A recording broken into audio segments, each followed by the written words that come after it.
Welcome back to another technical video. Today, I'll be going through your question, answering it, and hopefully finding that solution that you need. Guys, remember to stay just a little bit crazy, just like me, and hopefully find that resolution you're looking for. Now, let's continue on to the video.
And that's it. I hope you found the solution that you're looking for.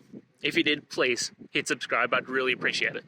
And until the next time that you need technical help, I hope you have a good one. Cheers.